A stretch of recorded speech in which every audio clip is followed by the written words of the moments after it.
Find a formula for the inverse of the function g of x equals the quantity x plus 1 cubed. First of all, notice that this is a one-to-one function. If we took the graph of x cubed and translated it to the left 1 unit, quick sketch of that would be something like this.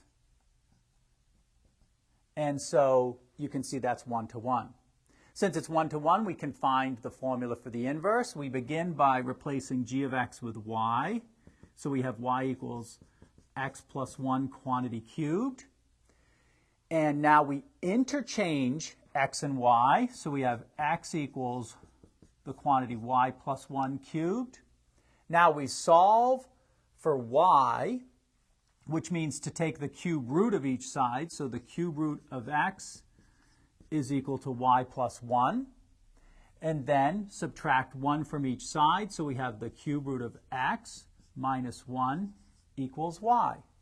And now we replace y with the notation for the inverse function of g of x. So the inverse of g of x, g inverse of x. And that's going to be equal to the cube root of x minus 1.